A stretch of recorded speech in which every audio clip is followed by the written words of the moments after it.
as you can see from my surroundings, it's at different formats today, which is online only. And the idea is to have a more dynamic discussion, bringing in more experts from the community to share updates and analysis. And in the meantime, we're preparing for the Geneva community. We're preparing a new series of thematic dialogues where we'll be having discussions on specific thematic topics. So stay tuned for that. We'll provide more details very soon. Although we have the new format, the plan for today is, however, more or less the same as usual. So we'll start with the events. We'll go over then events in October. We'll go over the barometer, picking up a few of the main developments. We'll then go through the trends, 3 trends that sum up the main developments, but more trends, the name itself says, and we'll then go through the upcoming events in November to see what we should expect, and a few updates from Diplo and the GIP. To facilitate today's briefing, as usual, we have Marco, our remote moderator, and I'm seeing Marco making introductions in the chat, and Adriana is joining us for the regional development that we will have as usual at the end. So I propose that we start immediately by looking at the main events in October. And there you can see on the slides quite a few important events. So we had the town hall meeting of the high-level panel, a Brussels event, a very important one on privacy, the International Conference on Data Protection and Privacy Commissioners. We had the ICANN 63, the annual general meeting, and in a little bit, I'll also invite Vera from ICANN to tell us more about that. We also had the UN World Data Forum 2018, and we had our rapporteurs there in Dubai, and on the link, which you'll see on the slide, dig.watch past events, you'll see also reports from the Dubai event and other events in October and also in previous months. So let's see if Vera is with us. Vera, can you hear us? Hi, Stephanie, can you hear me? Yes, loud and clear. So hi yes, everyone. yes, we can, Vera. Good, great. Hi, Go good ahead. morning, good afternoon, wherever you are. I'm Vera Major, and I work for ICANN in the Government Engagement Department here in Geneva. And I can give you an update of our last meeting we just held last week in Barcelona. So, as Stephanie kindly introduced me, we had our ICANN 63 meeting, which was an annual general meeting. It means that it was the biggest meeting of the year, where new board members took their seats. For those of you who don't know, ICANN stands for the Internet Corporation for Assigned Names and Numbers, and we deal in all matters of DNS. So we hold 3 meetings a year. This, as I mentioned, was the biggest one. We had over 2,300 participants and over 300 sessions. It was deemed a very successful event. As the internet agenda is dynamic, so was our agenda this year. I will not go into too many details about what was talked about. It would be much too long and complicated, and we have time limitations. So I will only mention a few of the subjects that might be relevant to you. We obviously talked about the GDPR and the WHOIS database system. We talked about the new rounds of generic top-level domain names and how we should launch the subsequent procedures. We also talked about the IGO access to curative rights protections, meaning that IGOs at this point have a temporary protection right in their domain name, but it is unlikely to stay that way. We talked about geographic names, such as cities that might have a different meaning in a different context. For instance, the city spa in England might encounter difficulties when they try to have their own domain names. And we talked about 2-country character codes at the second level on the domain name system. And I will provide only highlights in 2 subjects, the WHOIS and the GDPR system. As you all probably know, we have a very fragmented system as it is, and we have launched expedited policy development process to try to mitigate the effects on law enforcement and protection rights for intellectual property holders. We have made great strides, and all the community members and all the different interest groups have come together to try to fix this issue. And the second thing I would like to mention is what my department has facilitated. So I work in the government engagement department, and we have a cross-community working group on internet governance.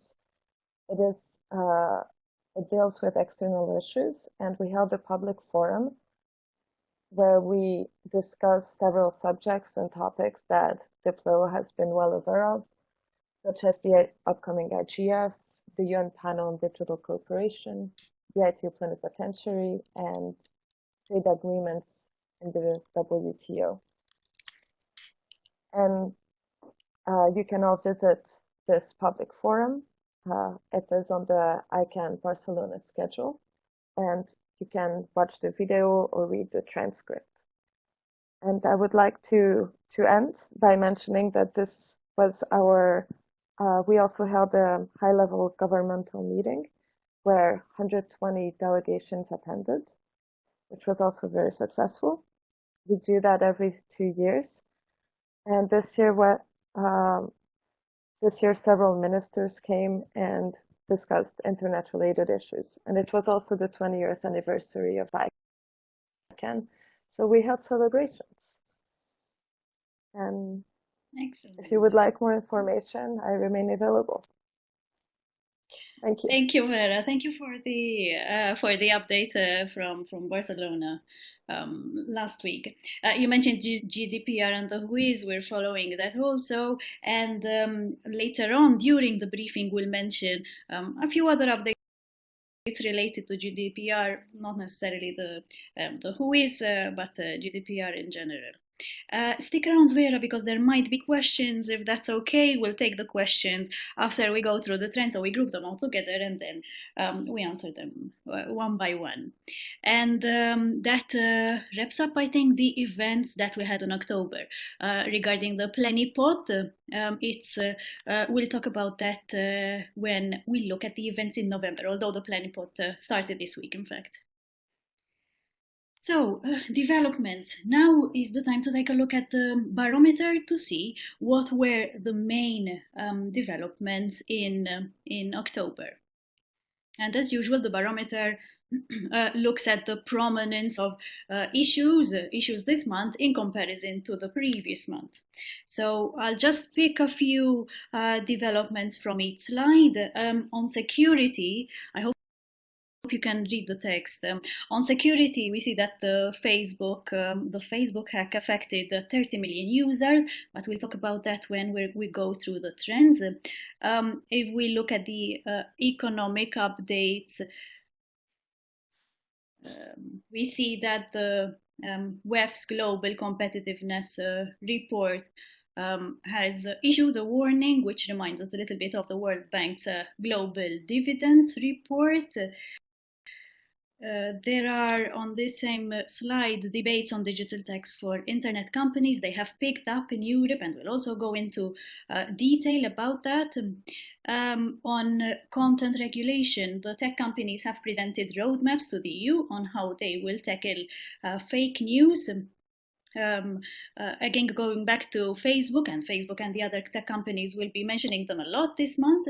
Facebook is removing more content, and the latest purge, it affected a little bit US politics, which has raised concerns. Moving through the next slide.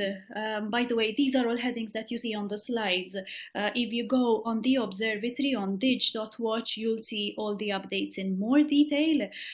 So the direct link is, Markov, you can type it out. It's dig.watch/updates. And we're also covering all of these updates in the newsletter, which is out this week. I've moved to the third slide of our barometer, and there are the section on new technologies at the bottom, and I'll mention what we have on the last line, the discussion on the use of blockchain for voting. It also picked up. And in reality, blockchain in October was in the news for actually two reasons. The first is related to GDPR. Again, we're going back to GDPR because the EU's new blockchain observatory and forum, it published a thematic report on blockchain and the GDPR, and it basically outlines that GDPR compliance is not about the technology as such, but it is about how the technology is used. We have an article, a feature coming out at the newsletter, specifically on blockchain and the GDPR. But the second, and going back to this slide, linking it to the voting, there have been a lot of discussions on the use of blockchain in voting, especially ahead of the November midterms in the US. So even though blockchain itself cannot be tampered, it looks like a reasonable solution. But there are a few obstacles ahead, and although the discussion we're linking is quite linked to the midterms there, but in reality, there is the whole discussion of blockchain being used for voting purposes beyond the US. So it's not only the US. And here I'd like to discuss Arvin. I'd like to invite Arvin, one of our blockchain experts, to tell us a little bit about what obstacles does blockchain face in the area of voting. Arvin, are you with us? Hi to all. Yes, I'm here. Hope you can hear me. Thank you, Stephanie. And thanks for these interesting questions. As you mentioned, approaching the midterms election in the States early November, there are many talks about this new untampered technology, of course, blockchain. And it is envisaged as the future of voting, like no more fraudulent systems, secure voting, etc. But in reality, there are a few obstacles for this kind of blockchain-generated voting, but overall online voting, especially on the large elections. As we said, the blockchain is immutable. The voice for someone can be recorded, and it's a database which cannot be tampered. But there are other problems. And first, the most serious one, the most serious issue are actually the devices that cast the votes. And I'm talking about ballot machines, computers, sequentially phones, which will be ideally used to actually cast a vote for someone on election. This tampering with the ballot machines and devices that cast the vote is known for years now. All of those devices are easily hacked, proven on many hackathons that they can be hacked with such ease, and even changing the votes prior to someone's voting. Claims about this happening were present also for the latest election in the U.S. states in Texas race. GOP, the Republicans, were actually claiming that up to 30% of voting machines actually casted a false or changed vote. So this is a real issue which kind of underlined this effort for online voting and voting on blockchain, of course. And adding that to mention a mobile device and other computer vulnerabilities, which are really on a high level now. So even one casted vote on a blockchain is permanent and unchangeable, but the main challenge is prior to voting machines and an actual devices that can cast a vote. Another concern, of course, is a privacy concern. As we know, voting needs to be private. But using the blockchain and insufficient encryption,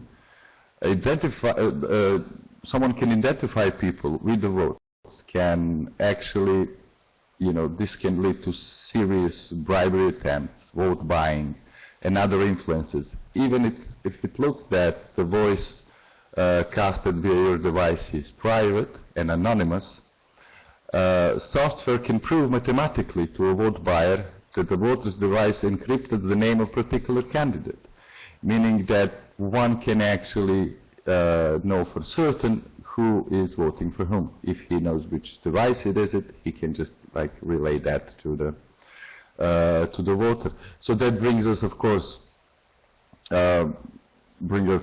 questions about bribery, vote buying, and other influences, which are massive and can be massive. And third, not to be forgotten, is that election process is basically a democratic process that can be shaken even with the notion of irregularity. So let's say, imagine the full-scale cyber attack, like we had similar to attack on Estonia, for example, we had a few years ago. Like all internet connection was down, nothing was working. So even if adversaries didn't change a single vote, let's say in a blockchain, future blockchain, election process would be seriously undermined with this kind of attack. So these are the kind of the main obstacles which are still holding back the e-voting and, in that sense, voting via blockchain.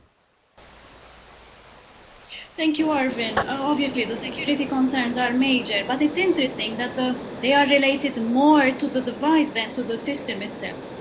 So we'll continue to follow developments there, especially the security, but also the privacy aspect on blockchain. So thank you for the input on that. Although I said we'll take the questions at the end, I know that there is a question from Marina regarding fake news, so I'll answer that very quickly. So, Mariana. Mariana is asking on the regulation of fake news. Are you aware of any countries discussing a potential regulation? And in fact, in the EU, the European Commission published towards the end of September a code of practice on online disinformation, but it's self-regulatory.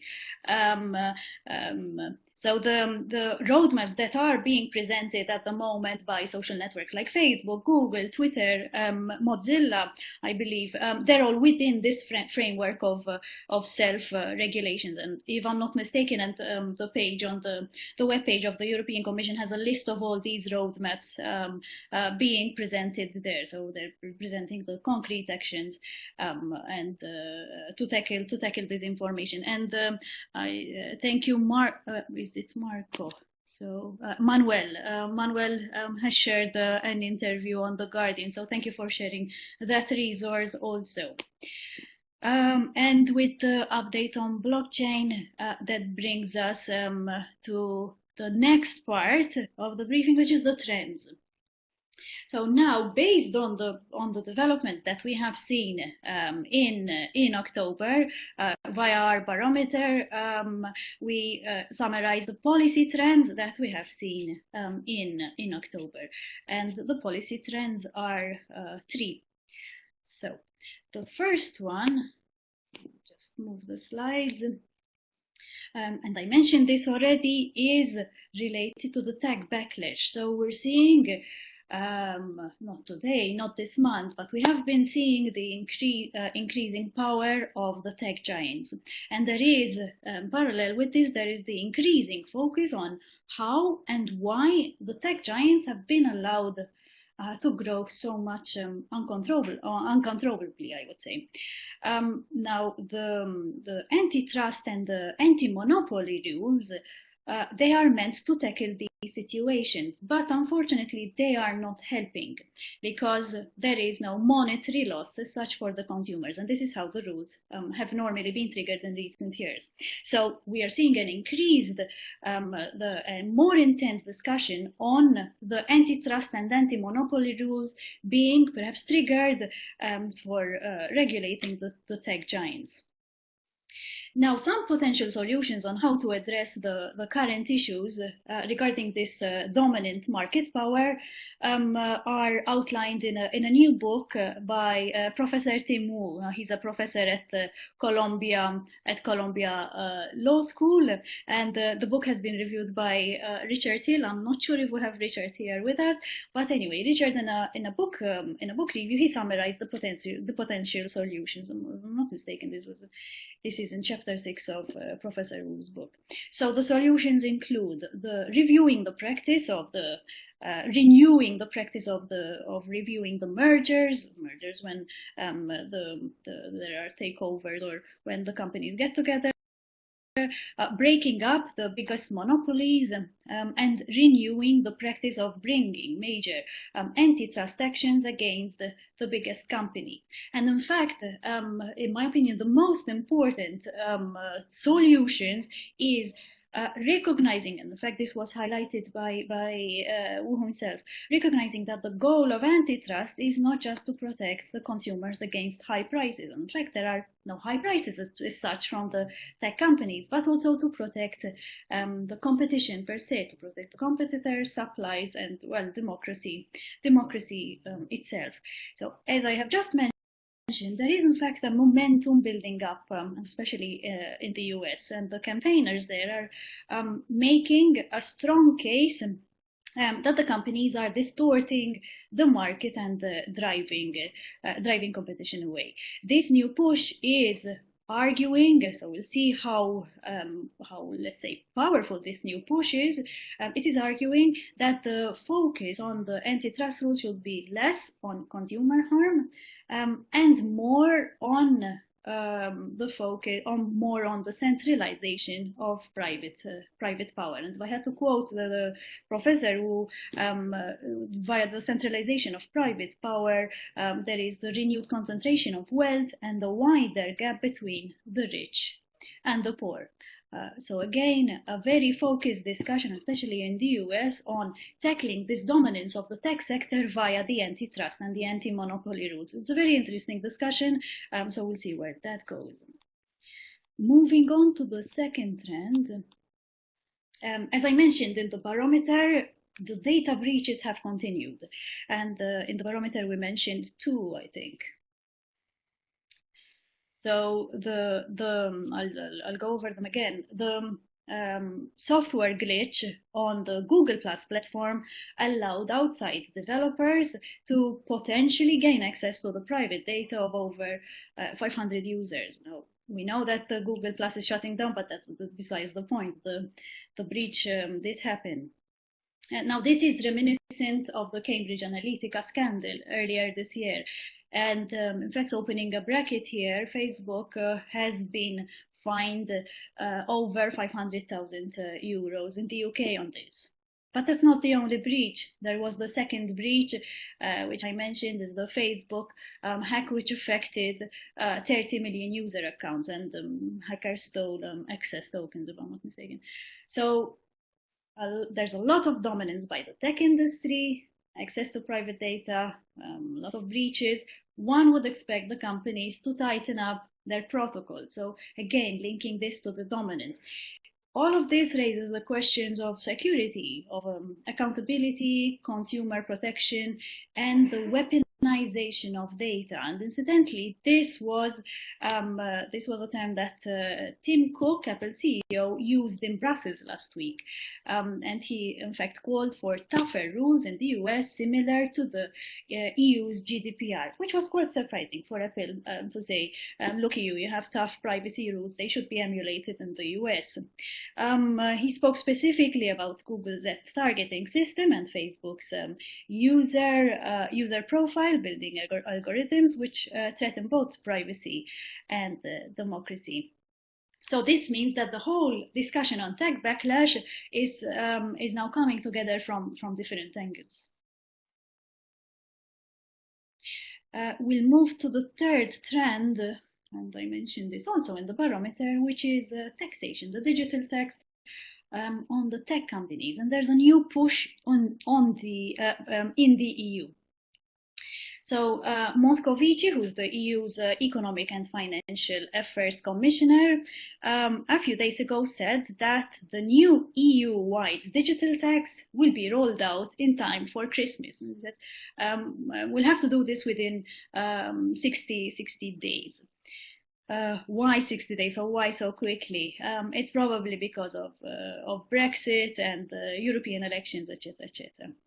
So let's remember that the Commission proposed to tax digital firms with a total annual revenues of 750 million euros or above, and the yearly EU taxable revenues of 50 million, etc. So basically, these are targeting the big tech companies. Now, let's also remember that in parallel to all these developments in the EU, the OECD is also working through a set of plans to apply a global framework. But the thing is this, at the OECD, progress has been very, very slow, and this is frustrating some countries. And one of the countries which is quite frustrated is the UK.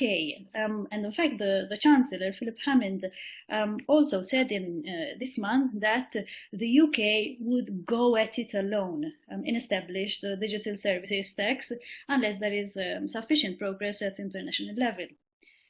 So what happened yesterday during the budget? The UK did announce that it is planning the digital tax for the large firms by 2020.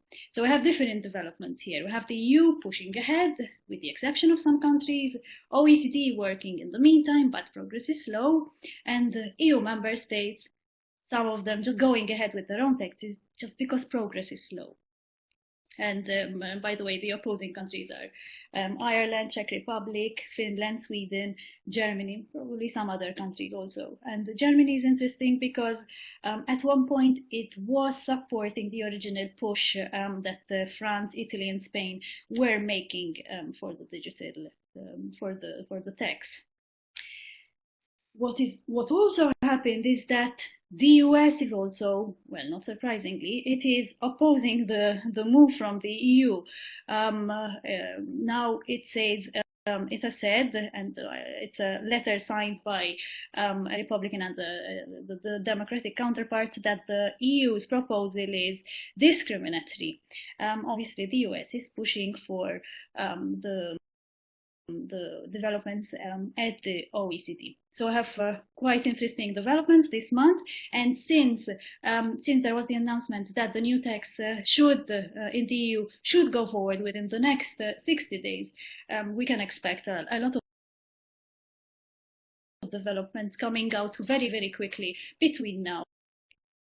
So that wraps up the three trends for this month. And now I'll get to we'll open the floor for questions and comments. Let us see, and I'll very quickly go through them. So, Katerina, I'll read out the questions and we'll tackle them one by one. So, Katerina, hi Kat. Katerina is asking, what is it that the technology can do that otherwise, this is referring to blockchain and voting, that can otherwise not be achieved? Is it related to immutability of the record? Arvin, are you still with us? Perhaps you can take that question. Hi, yes, I'm there. Hope you can hear me. And I try to explain actually that in a chat window to Catherine. We all know that blockchain is posed as an immutable ledger, and this is a really plus for the things which are sensitive and requiring trust and requiring not having a third party to actually decide who's winning or who's right. But nevertheless, the problems are especially when we talk about e-voting and voting via blockchain, the problems are in devices which are actually casting the votes. So it's not on the blockchain as a system. It cannot be tampered. We know it's proven by cryptography, But the idea is to have a secure devices from which we can actually broadcast those kind of votes, and we are not close there. And as I said, being a democratic process, voting, it requires some kind of a trust in society from everyone, and even if this is not in balance, it can cause serious concerns about the regulation of voting and etc. So regarding the e-vote, there are possibilities for us to store a permanent record about something untampered, but again, we need to think twice on how to produce a system, ballot machines, computers, telephones from which we will vote. They can be, there is no vulnerabilities in it, they cannot be hacked, and they cannot be casting wrong votes at the beginning.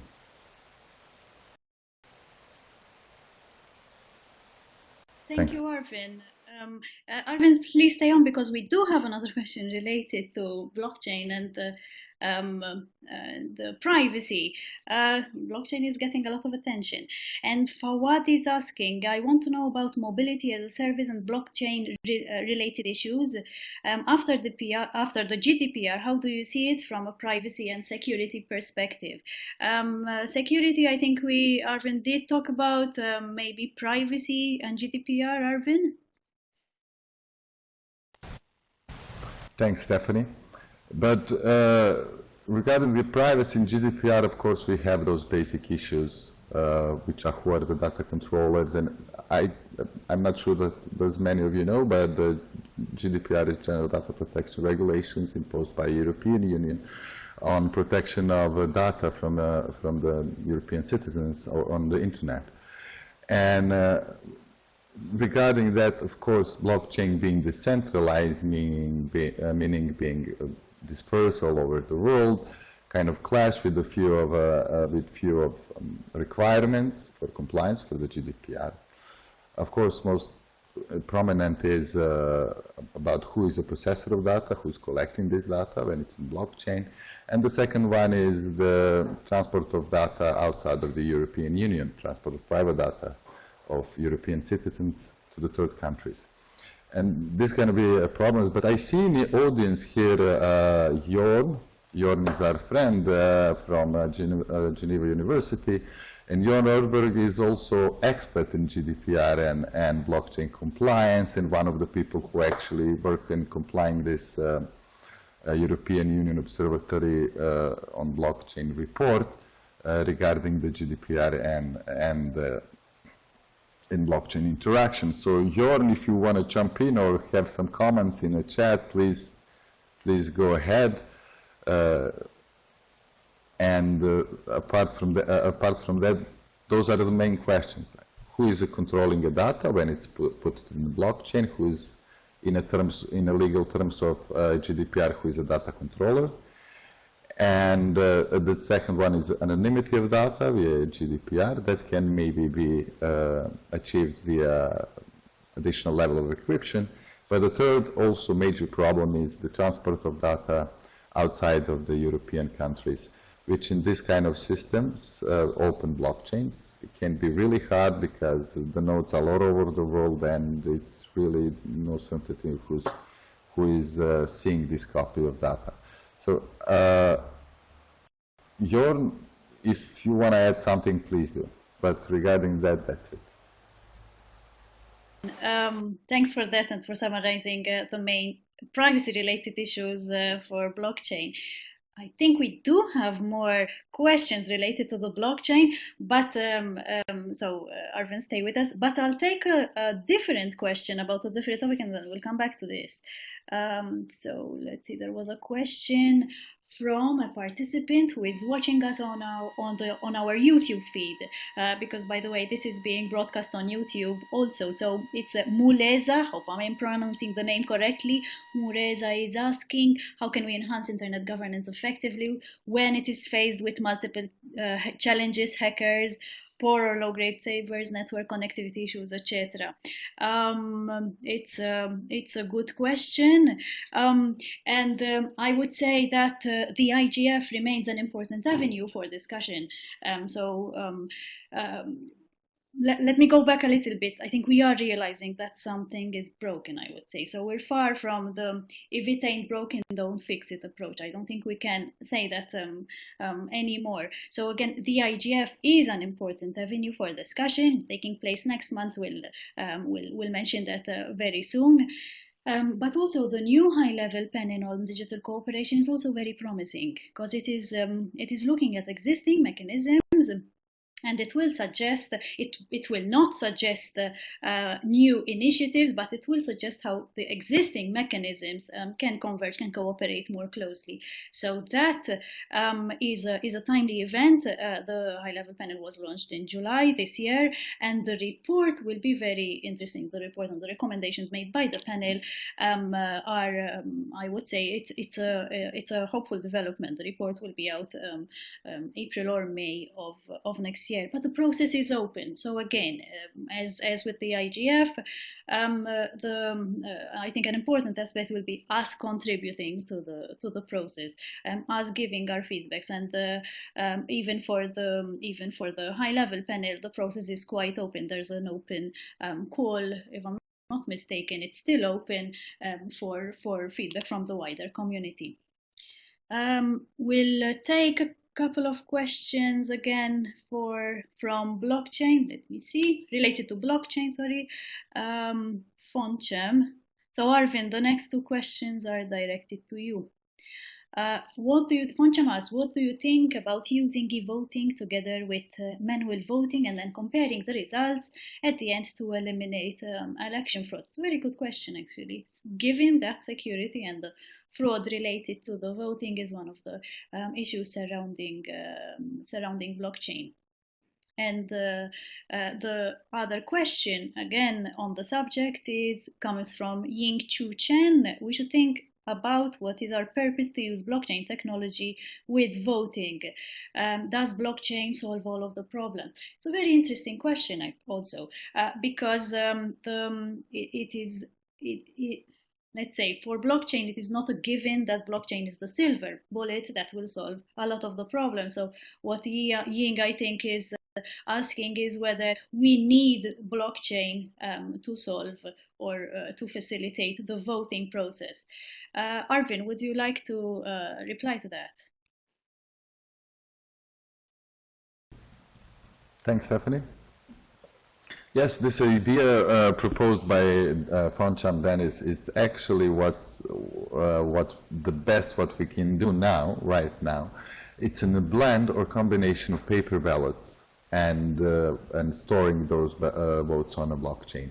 So far we couldn't advise better, more private system than a paper ballot in order to preserve privacy, but still have a unique database of all votes. So as Dennis mentioned, and I try to answer that in the chat, this blended approach is one of the best we can do right now. There are similar approaches in a pilot test phase right now. Japan, which is one of the most prominent and forward-thinking nation on blockchain technology, will actually only start a pilot project for the voting on a municipal level from the beginning of October, and they will use kind of a three-phase identification. One would be their ID card, the second one would be identification of device, and the third one would be actual encryption of your vote. So even with all those precautions, there is still many researches showing that hacked software can actually show who do you vote for. Your device can be telling in order to say which candidate name you encrypted or decrypted, etc. So basically, the proven through research that privacy might be a really, really big issue. So as Dennis said, as Fonchem said, it's kind of a combination of a paper ballots, and then they are transformed to the blockchain-based blockchain database. Might be a way forward. And for the second question from Ying, yes, we should actually think about purpose to use blockchain technology with voting, because it ends up to a basic question about cybersecurity. Are our devices safe or not? I mean, even if we do an e-voting, let's say, and as described earlier, imagine the full-scale cyber attack on that country. I understand the bigger country might actually repel that kind of attacks, but imagine the smaller country with less capabilities and less, let's say, with less force to actually avert that kind of attack. So it might still be, there are promises, and I want to share with you one of the first programs which will be introduced in the States for this midterm elections, and it's actually voting on a blockchain platform via mobile phone for the veterans which are now not in the States but abroad. And it's as you can see it, I put it in the chat. It's actually election or secure mobile voting application developed by I think this is a West Virginia. Yeah, this is a West Virginia municipality or state, and they will use a combination of facial recognition, ID cards, and a blockchain stored votes. So if you click on that, you will see how complicated this system will be, and at the end, it again will work only on a specific devices which are already tested in cybersecurity, let's say, tested for any vulnerabilities, etc., which are used by military abroad. So this will actually be the first, let's say, in wild, first practical implementation of online voting via blockchain for this November. Can you find the chat? You can find the link in the chat. Thanks. Arvin, for that. Well, it's great to see so many questions related to blockchain and the issues, the security and the privacy issues. I don't know how come we have so much interest, but it's really nice to see. So we'll be even at the GIP. We'll also have we'll continue the analysis on that. And this is also in reply to a question by Mariana. Mariana has asked whether what other practical applications we're seeing for blockchain. And Mariana, so that we don't focus so much on blockchain to the detriment of all the other issues. I'll just say that we're developing, we're looking actually at all the different uses of blockchain, and we'll publish the study. It's quite a detailed list on the Digital Watch Observatory, so stay tuned for that. And there was another question also by Fea. Fea asked about the IoT and security in the UK paper, and are these being discussed in a similar way in other forums? And the paper is, it was published in October, it's the Code of Practice for Consumer IoT and Security, and I'll drop the link here. So Marco, if you can share the link to the paper, I think that is the paper that you're referring to. And the Code of Practice basically has 13 guidelines related to IoT and security. It's quite one of the things that we can expect at the IGF is the discussion on security. So no doubt that the IoT and security aspects will emerge at the IGF. Marco, I don't know whether there are other questions, whether we've tackled all of them. All right, Marco tells me that there are no other questions.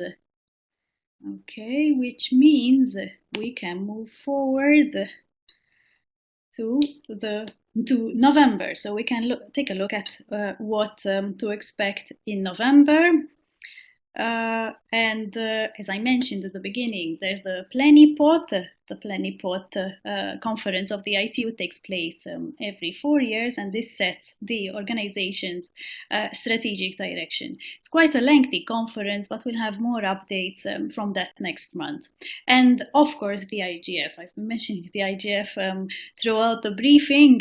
It is one of the main events of the IG, of the Internet Governance and the Digital Policy community worldwide, so it's a much anticipated event. We will, as usual, be at the IGF with reports from all the sessions there and with daily newsletters wrapping up the discussions of the previous day. So by the next morning, both online and in Paris at the venue, we'll be distributing the newsletters with all these summaries. Perhaps Marco, you can post the link in the chat here, and I can move on to the updates from the GIP and Diplo. We have the course. It's an ongoing course on digital policy and diplomacy here in Geneva. Yes. What is net neutrality? So we have an unanswered question.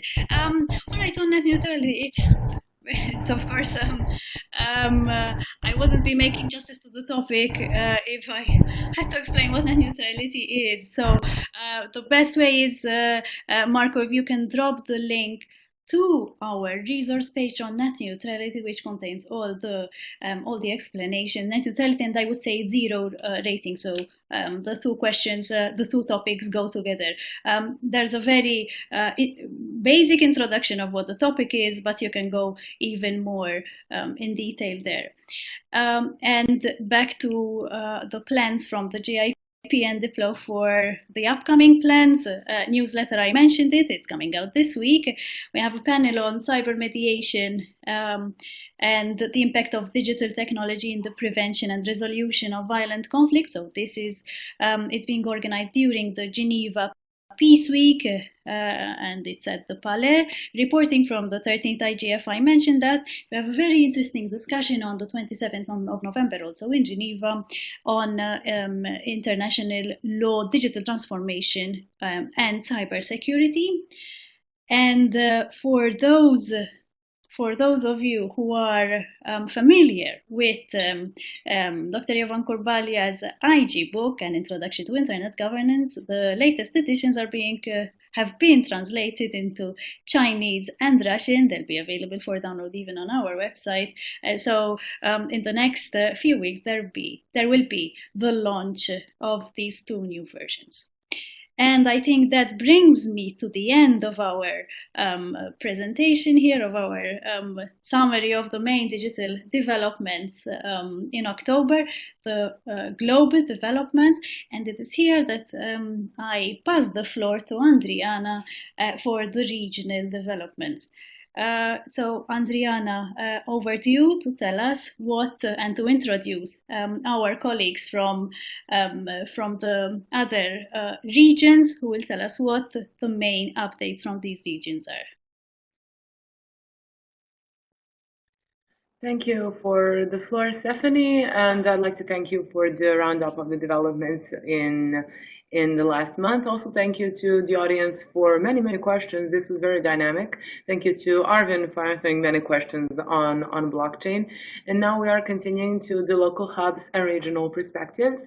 The first colleague we will hear from is Amrita, and Amrita will be sharing with us the updates from the Asian region. Amrita, over to you. Welcome to the regional update from Asia for the month of October. Fake news continued to be a major concern in Indonesia, the latest being related to earthquake and tsunami. To counter the fake news, the Indonesian Ministry of Information and Communication have issued 2 press releases for debunking hoax news, and the government has also announced that they would be holding weekly briefings on fake news. Apple has submitted a statement to the Australian Parliament criticising the government's proposed Access and Assistance Bill 2018. Apart from requesting for stronger encryption, Apple shared concerns regarding insufficient judicial oversight, possibility of future governments misusing their powers to weaken cybersecurity and encryption, the chances of the bill creating unprecedented interception requirements for Australian Security Intelligence Organisation, ASIO, with secrecy mandates. Further, Apple raised concerns that the draft bill favours the government's interpretation of the law terms and the technical facts, which may invite uncertainty, confusion, and potential abuse, and on the extraterritoriality and global impact of the law.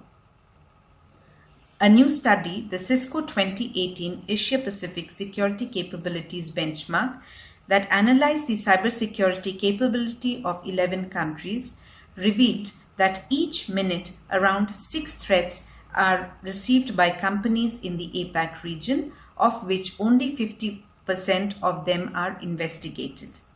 The study further revealed that Australia faces more cyber attacks than the other nations in the region, with reports of up to 5,000 threats a day.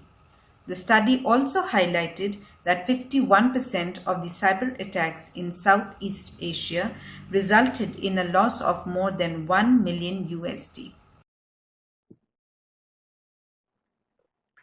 Thank you, Amrita, for the roundup of developments in Asia. And now we'll hear from Andre. Andre will be telling us about cryptocurrency exchanges in the Bahamas, and he will share other updates from the region. Andre, over to you. Andre Edwards with Caribbean Updates. Barbados Stock Exchange to begin crypto trading.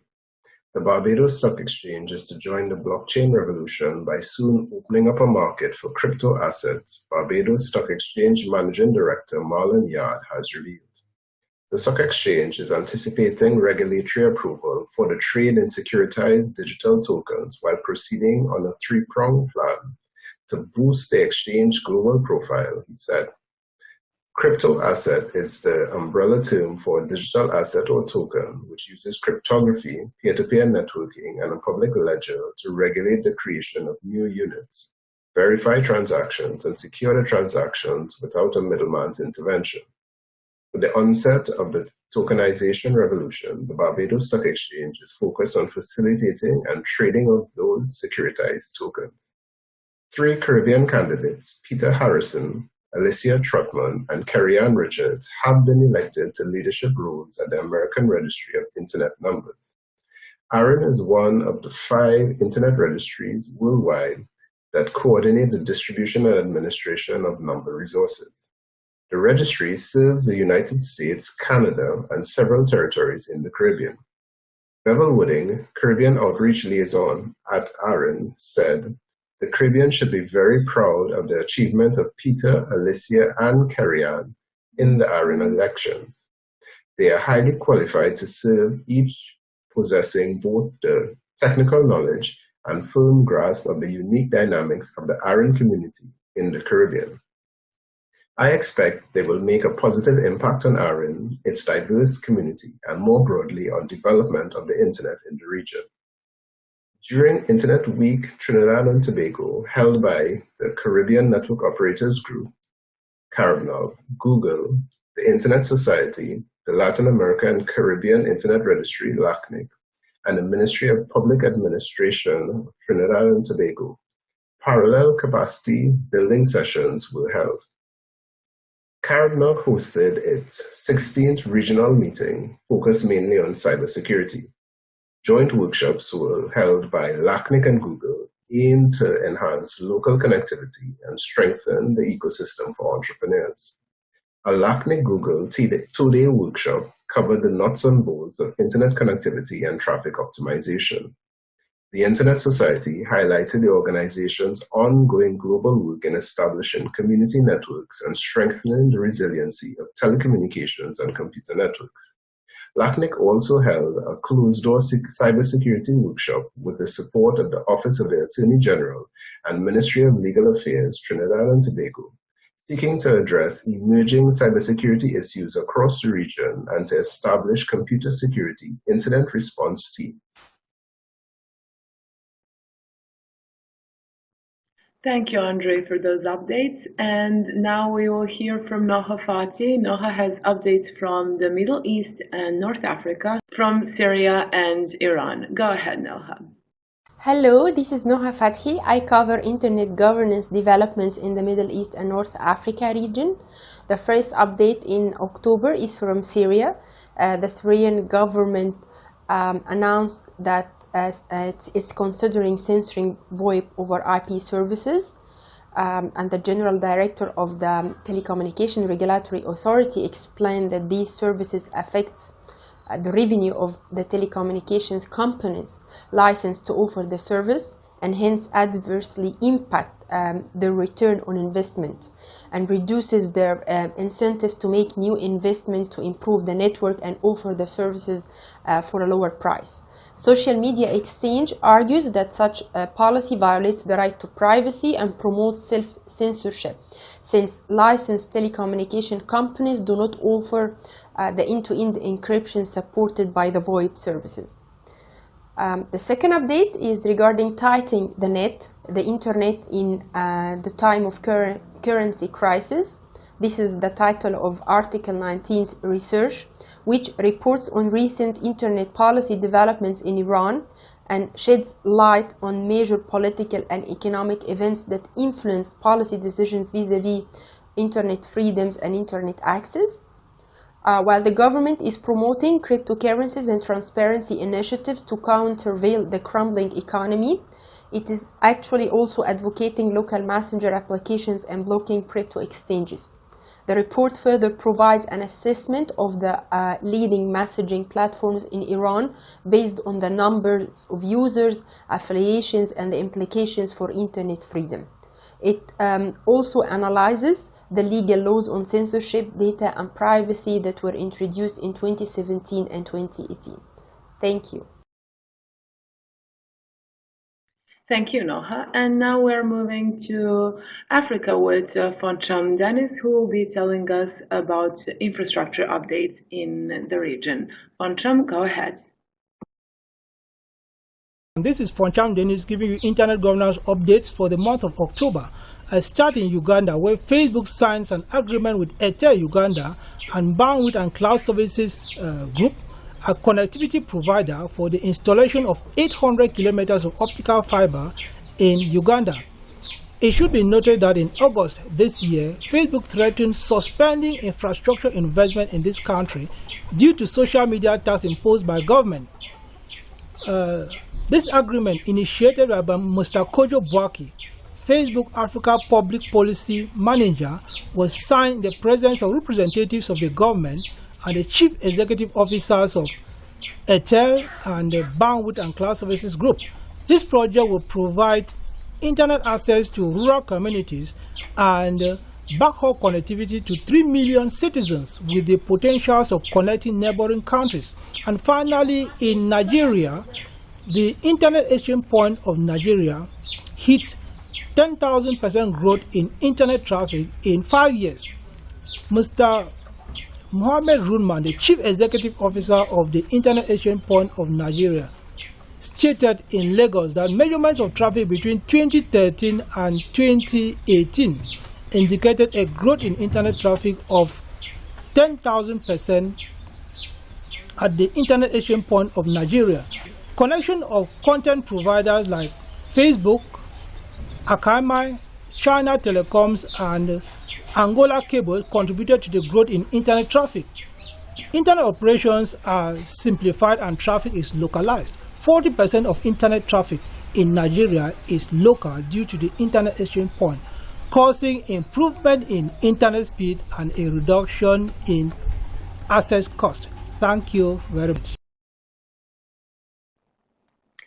Thank you, Foncham, for the developments from Africa. Now we have ended our local hubs and perspectives part of the briefing, and I will give the floor back to Stephanie. Steph, go ahead.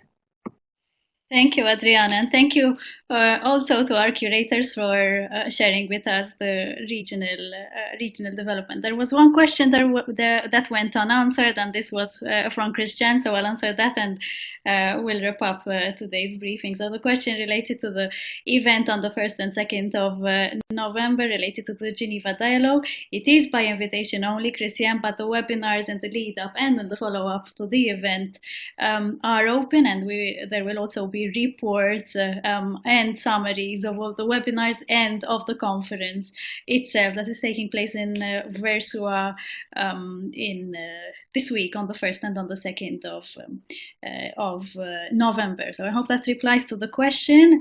And it is now time to thank you all for participating. Thank you all for making the time to be with us today.